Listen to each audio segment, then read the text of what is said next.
Good morning. Good morning. I am just going to give everybody a couple of minutes. Good morning. I hope you guys are having a great day. We're going to give everybody a couple of minutes to jump on this lovely video call on a Thursday morning. Whew, I think we're having our last 80, you couldn't tell by what I'm wearing today, but I think we're going to have our last 80-degree day in Minnesota for the season. I think this is it. It's been an unusually warm fall, but the weather keeps kind of jumping all over the place, and the highs are all in the 60s and 70s for the foreseeable future. So I think today's the last day of 80s.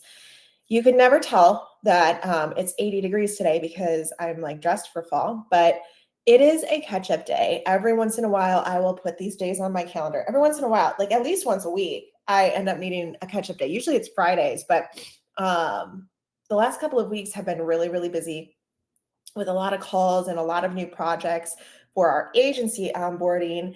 Plus, I've been doing a lot of video content for our portal. So I just needed a catch-up day. And when I do catch-up days, I dress as comfy as possible so that I can stay just focused on getting the work done. And sometimes I need incentives, like to get really deep into the volume of work that needs to get done. So like all said, I think if you're in marketing, you know what I'm talking about, but like you need to kind of understand how you work best. I work best in 2-hour sprints when I'm having a work day like today. So I will time block my day in 2-hour sprints. And at the end of every 2-hour sprint, if I get everything done on my to-do list for that 2 hours, then I get to go like take a 15-minute break to do something fun. But honestly, catch-up days are my favorite because I feel so accomplished.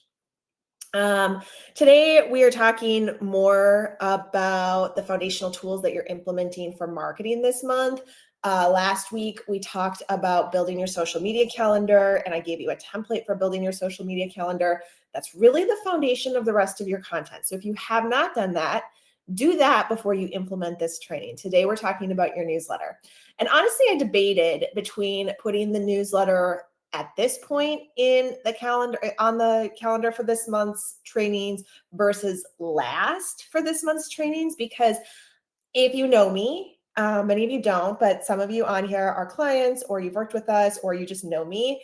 One of the things that I advocate for is maximizing your marketing. And I believe that your newsletter should be a place where you're maximizing all the other marketing that you're doing.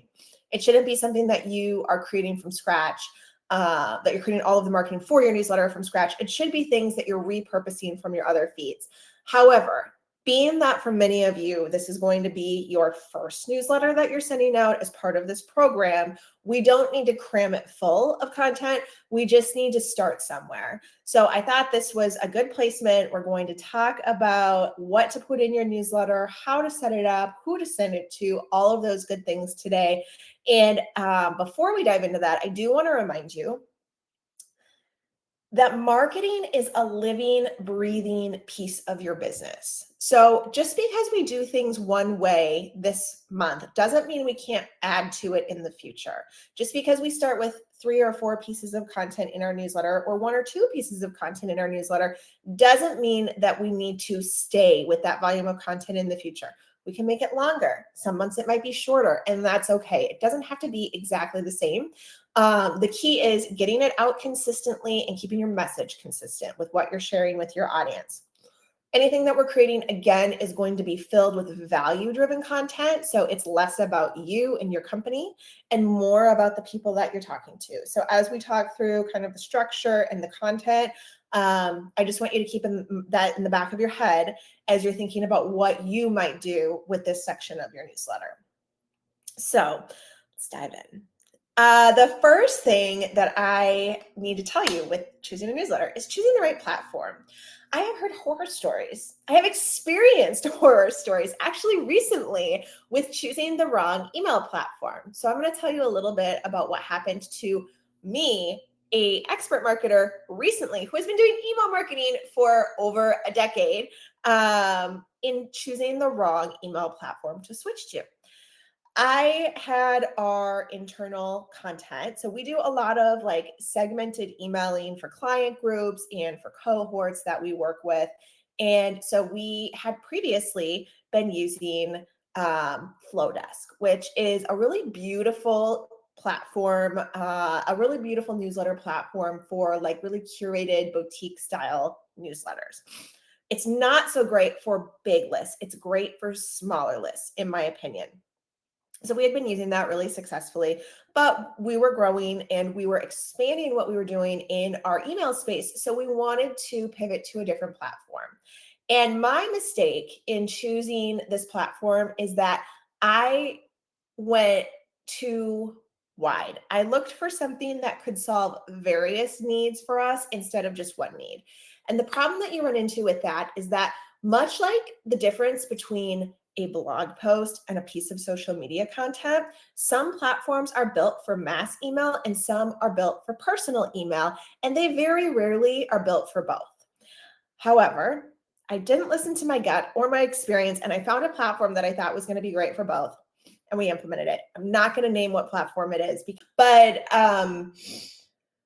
we tried this other platform. We had like vetted lists that we've been using for a while of, clients, non-clients, people on our email list, whatever. And we don't actually, what's funny is we have not sent like a real newsletter for our business in a couple of years. We have sent personal one-to-one emails that are more of like a digest that highlight different content that we've put out into the world. But we were working towards getting back to sending out that regular newsletter. And so we were warming up our list on this new IP address, because anytime you change email platforms, your IP address changes and you need to build credibility on that IP so that your emails are actually delivered to the people that you want them to be delivered to. And all of a sudden we had 3 people unsubscribe off of a 5,000 person list. That was one of our newsletter lists, or like our email list. And they flagged our account and they locked it down and we couldn't access anything. And it was terrifying because we have so many cohort groups that are used to getting regular weekly emails from us that were scheduled out for the upcoming month. And they weren't going to get them because they shut off all of our sending capability, because they said that those 3 unsubscribes were too many unsubscribes for the system. Very weird. I have never seen that before. And after a lot of digging, I found out that this was something that happened regularly on their platform. So unfortunately, I knew that that was not going to be a fit for us. And so I went down this deep dive of like figuring out what platforms we were on. It took me 2 weeks to get our lists back because we couldn't even download our lists out of this platform, which we needed, because if someone had unsubscribed, we needed to know who it was so that we didn't resubscribe them to a fresh email campaign. All of that comes together to say, you have to be so careful with what platforms you're choosing and how you're sending email. I don't say that to scare you, but I do say that because there are certain platforms that I will recommend. If you want a customized recommendation, just message me in the marketing portal. But if you are just getting started and you are sending out an email like the email that we're going to talk about now, and this is something that you're going to do regularly, which I do recommend. 99% of our clients send out emails like this on a monthly, if not weekly basis. And this is something that has contributed greatly to their growth and success.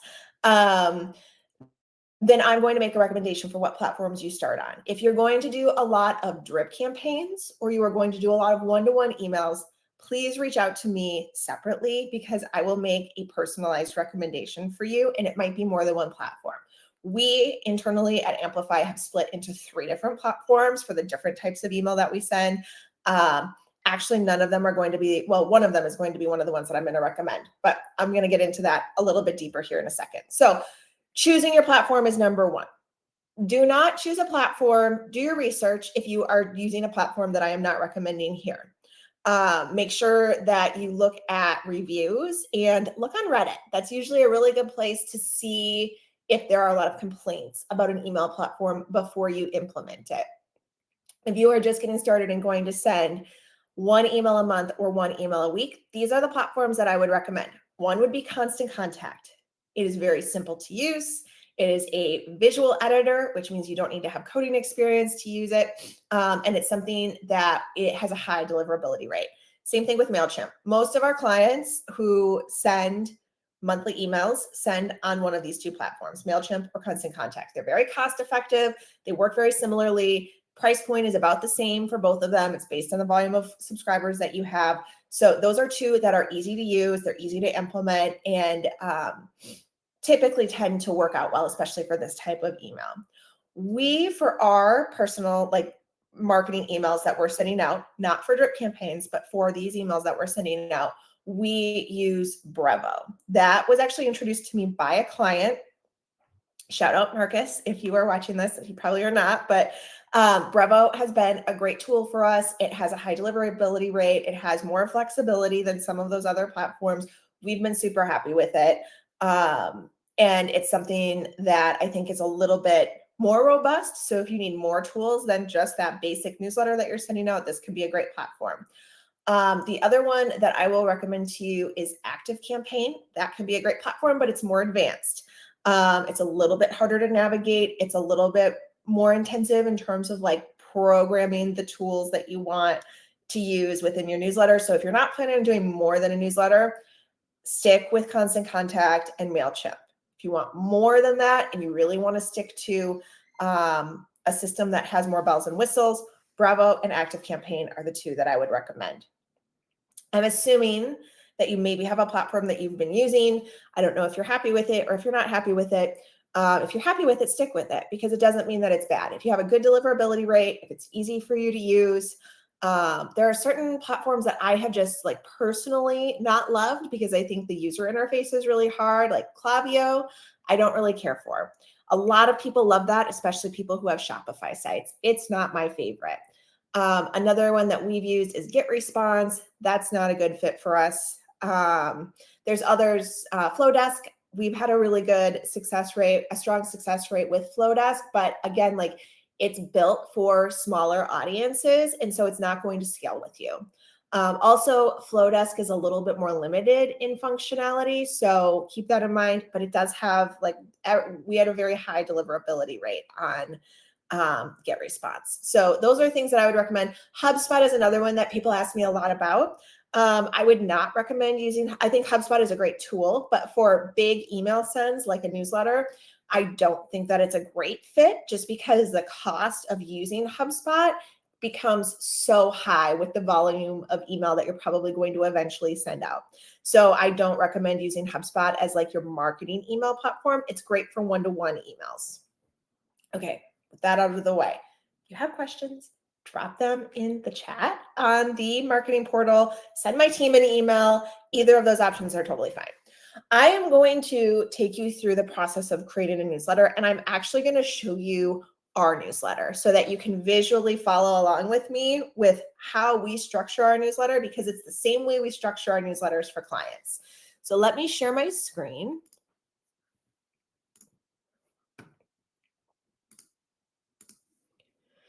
And let me grab a drink of coffee.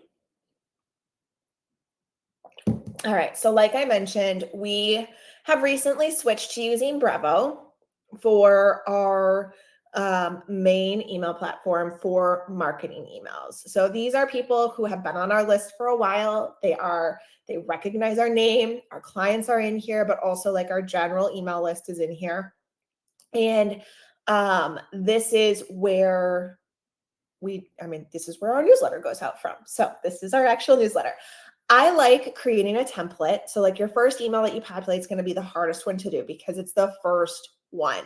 But once it's created and you can just duplicate it and fill in the sections with new content, it goes so fast. So that's why I like working off of a template. And if you have one, you can, easily duplicate sections if you want to make it longer. You can shrink them if they are smaller, et cetera, et cetera. So this is duplicated from our October 1st email. So I'm just going to edit this and say this. So this will be our October 15th email. Actually, this will probably be November 1st, but we'll call it October 15th for now. I like having a very easy to recognize header. So putting the date of the day that you're going to send the email is really helpful, in my opinion, because it helps you stay more organized when you're looking at these in your email feed. The subject, I'm not going to edit the subject right now because I haven't populated the content. I like customized subject lines, but for some people, if you're sending a regular newsletter, sometimes you just need to say updates from company name. And that's enough to get, especially if you're just sending this to clients and you know your clients want to get updates from you, that can be the easiest way to catch their eye in their email feed. And that consistent header or that consistent subject line is going to stick with them, and they're going to recognize every time they see it that it's something they want to open from you. I personally typically send customized subject lines. It's about 50-50 for our clients. It depends on who and what they are sending out.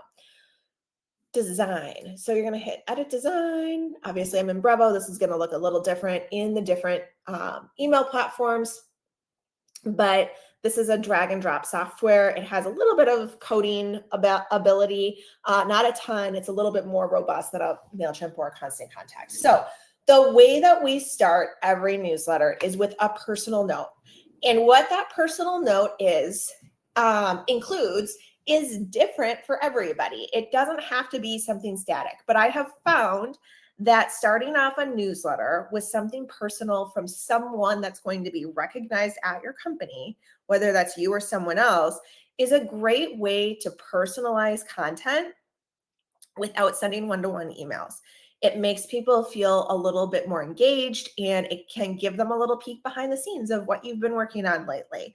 So typically I populate our header section, or that's top section with the personal note, populate that last because I like to know first. I don't know if it's that I need to know what I'm including in the rest of the email, or if like I need to be in the mindset to do it, which is helpful after kind of immersing myself in the rest of the content for the newsletter. But I do find that this is easier to write after the rest of the newsletter is populated.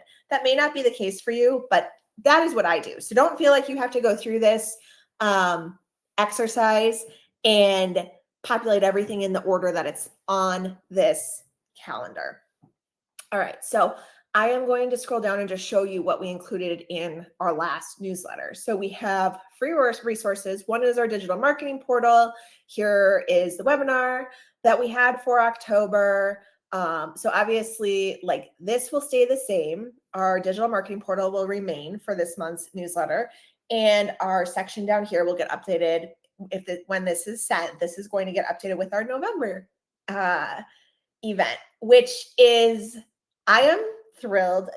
I haven't even shared this on our website yet. I haven't even updated the description of the webinar, but I just got confirmation that Sarah Line from Boardroom Breakouts and Kristen Printon, who is a financial LinkedIn expert, financial planner and LinkedIn expert within that industry, will be joining me on our November newsletter, on our November webinar to talk about the best and worst social media mistakes they've ever seen. It's going to be a doozy. I have breakfast with these ladies once a month, and I know the stories. So I think it'll be kind of fun to talk through some of those blunders and how to avoid them so that you don't make the same mistakes. So join us for that for sure. That is actually live. Registration is live in the marketing portal. You can also register on our website at amplifyup.com. So this section will get updated with our next newsletter, and then what I like to include is content. So sometimes that's going to be content from our blog. For us, it is content from our blog. So I'll take a past blog post and include that here. I will update this with a video that we recently published and link to it. I have a testimonial from a client that actually just came through. Thank you, Brian. And then we have another article. We produce a lot of content, so it's easy for me to fill this in. It's actually more of a struggle to choose which content we are going to use because there's so much to choose from. If you do not have that problem, then, and you only have one piece of content a month, that's okay. You don't have to have multiple pieces of content in your newsletter. It does not need to be this long. If you have a lot more content, it could be longer. But you're probably asking me, what if I don't have any content? And that's okay too, because your newsletter is designed to be whatever you want it to be. It can be anything. And I have clients that do not produce a lot of their own content outside of social media, but they do use a lot of content in their newsletter. So what they do is their sales development rep might circulate the internet and look for articles that they think that their contacts would find interesting. And then we'll whittle that down to 3 or 4 articles, external articles from other newsworthy sites, not from competitors, but just from newsworthy sites in their industry. We'll whittle that down to 3 or 4 really relevant pieces of content that we can tie back to what they sell. So that might be something in my case, just because it's a marketing, I might go to Ad Age and find an article about leveraging LinkedIn for professional service firms and recapture it. So read it, kind of give a synopsis, and then give my thoughts on it in the newsletter and then link to it. So that's another way to get more content in your newsletter without producing a lot of your blog content. But I'm just going to kind of scroll back up here. So you see that none of this content was created specifically for the newsletter. The newsletter is designed, except for the intro, the newsletter is designed to be a newspaper that's promoting everything else that we have going on. And so I'm taking everything from externally around me and I'm plopping it into my newsletter. Does that make sense? I hope so. Now, as you're thinking about this, you might feel like I don't have enough to share. So the first thing that I'm going to recommend that you do is go back to your social media calendar and look at the social content on your social media calendar. Because right now, what I'm telling you, if you don't have blog posts to share, use your LinkedIn posts. Grab your graphic, pop it into your newsletter. So if I were going to do this, all of our social media content right now is built around things that the same things that are in this newsletter. So blog content, our portal, our webinars. But if I were going to go and just grab a post from, I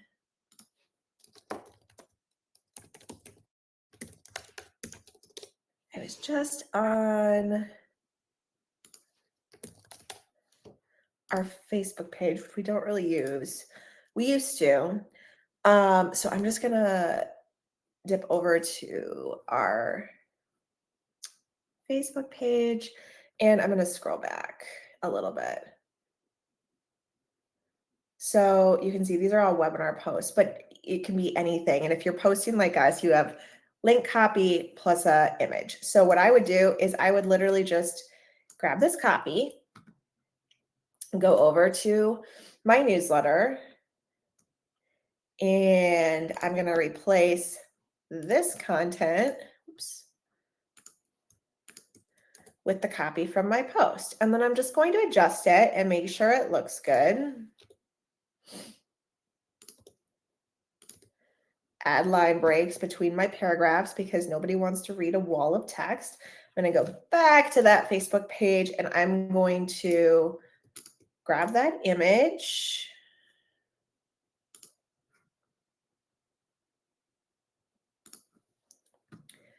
I'm going to go and grab an image box, upload my graphic, insert it. There we go. And then I would change this header section. So I'm just going to change it to the title of the graphic. Because, or I might get rid of this if I'm using an image. I might not use the header. The thing is that when people are looking at your newsletter, they're not going to read every piece of content that you include. They want to be able to scan it. So if someone's looking at this, I want them to be able to scan and quickly see what's in each section. That's why I like these headers.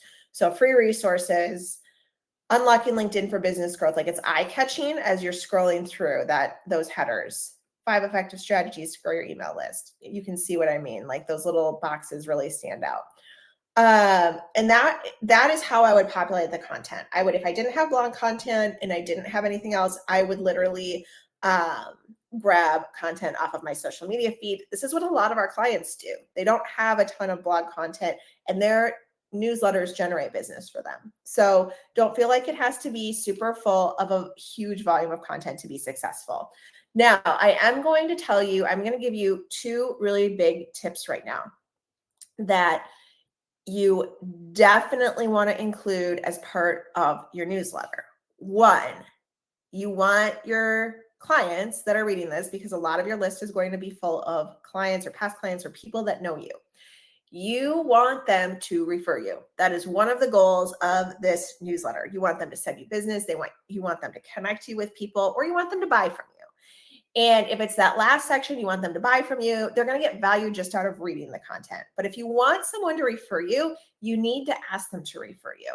So I'm going to scroll down, and in between some of my content, so not way up at the top of the newsletter, but somewhere within the content, I am going to add one of these sections that have a background color on them. I'm going to duplicate it, and I'm going to change. Do you love the experience you receive as? Do you love? Okay, so let's think about who's getting this. Do you know someone who could benefit from our expertise? Click here to refer them to Amplify. Perfect. So now I can get rid of this header down here because I'm being really picky right now. This is probably more complicated. I'm really in the weeds, but I don't like having these 2 stacked, and we don't need this header because we have the graphic. It's already splitting up the content. So we're going to get rid of that guy, and then we're going to make this font a different color. As you do more content, be it social media or email, you will start to learn the basic color codes, the hex codes for colors. White is 6 Fs and black is 6 zeros. So that's something to keep in your back pocket to make it a little easier to adjust colors on your newsletter if that's something that you're into. So then I would need to link this. So we're going to add a link, and we're going to say email link to Courtney@amplify.com. That was a very heavy Minnesota accent on that one, if you didn't know where I'm from. Okay, perfect. So that is populated and updated. Now, because I am really particular about spacing, I'm going to add another. See how easy that was? Like, there was no space underneath this line of text, but there's space here, and that drives me crazy. So I literally, like, there's no coding required. I hit enter if I can get it to come back. Oops, I'm all over the place now. And look at that. Now we've got equal spacing on the top and the bottom, and it looks so much better to your eye when you're scanning it. Whew. Okay, so that is how you populate this content. I would look, how much content should you be looking for? For your first couple of sends, I would recommend that after your intro section, you have 3 sections of content or 3 pieces of content that you're sharing. The first is going to be a social media post. The second might be refer me. The third might be another social media post. And then you might have a, maybe you have a testimonial you can share, maybe not. If you have more content, that's great. But aim for 3 pieces of content that are value add. 3 things that you are showing someone that's going to make them feel like you're giving them value. Free value is what we're looking to do. So it's not promotional for you. It is giving them a tip, or it's giving them a tool or a resource, or sharing something that they should know that's happening in the industry. That's what you should focus on, not promoting your business.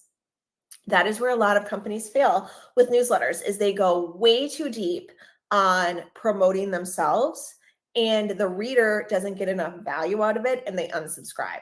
People need to get value out of what you're sharing with them if you want them to stay engaged. Okay, scroll up. So that is the first piece of this. Then you're going to go up and you're going to populate your intro section. So this should be a personal note from you or someone on your team, and it should feel authentic. It should talk a little bit about what you're including in the newsletter and maybe a little bit from the behind the scenes of your office. Did you guys go out to lunch recently? Did someone have a baby? Did you go sponsor a golf outing? Or a hole at a golf tournament or something like that. Share something behind the scenes of your company, because this is your chance to shine and start building relationships with people behind the screen. When you can offer something personal that highlights the people within your company, you'll make a greater connection with the reader than if you just provide content. If you have trouble with that, drop a comment in the feed on the marketing portal, and someone from my team can give you some pointers. Now, once this is populated, don't go and hit send. The first and last, well, not the first, the last thing you want to do before you send a newsletter out, you need to test it. And this is a step that a lot of people skip, and it's very noticeable when you have a mistake in the email. You catch a lot of last minute mistakes by sending yourself a proof of the email. So when it says send a test email, you don't just want to proof it on the screen. You want to actually send it to yourself, look at what it looks like in your inbox, read it slowly out loud. Did you know that? Did you know that reading something out loud is going to help you catch more mistakes than reading it in your head? Because your brain is going to overlook mistakes that aren't super noticeable. But if you read it out loud, you may stumble over that word before you process it. So read your newsletter out loud to yourself. Check the links, make sure they work. Make sure you updated the links from last month to where they're supposed to go this month. That is a common mistake, to leave the links pointing at content from last month, just because it's something that, you were populating your content so fast that you overlook it. So make sure you send yourself a newsletter, and make sure that you check your work all the time.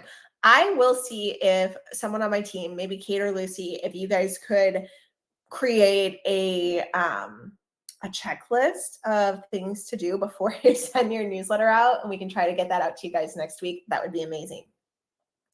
So once you receive that in your inbox, you make any edits. My rule of thumb is that every time I make an edit to an email, I send myself a fresh proof, because there may be something else I missed, or I may not even like the way that turned out. And sometimes these email platforms can get stuck and your updates may not stick. So make sure you send yourself a second proof when you're done, to make sure that you actually saved the changes that you made before you send this out. And then once you've populated it and you've proofed it, you can schedule it to go out to your audience. So when should you be sending your newsletter? That is a question I get a lot. It really depends. I feel like I say that to every question. It really depends. It depends on your audience. It depends on different conditions. Since we're just getting started, we're going to start with something very basic. This is the very basic rule of sending an email newsletter. You are going to send on a Tuesday, Wednesday, or Thursday, and you are going to send over the lunch hour. So schedule it between 11 and 1 p.m., 11 a.m. and 1 p.m. on a Tuesday, Wednesday, or Thursday. That is your safest bet. You can get much more customized once you have some data in terms of how your audience engages, but that's where I would start, just to start building some consistency and to not get yourself too in the weeds with planning the timing of the emails that go out, because that's a little bit more of an art than a science. So I hope that this was very helpful for you guys today. I'm going to post this in the portal. If you have questions, drop a comment on the feed. Someone will get back to you, or you can email my team, hello@amplifyup.com, and one of my team members will get back to you there. We are super excited about this. So if you have additional questions about populating your newsletter, if you need a recommendation on an email platform, please reach out. We are here to help, and I hope you have a great rest of your day. Bye, guys.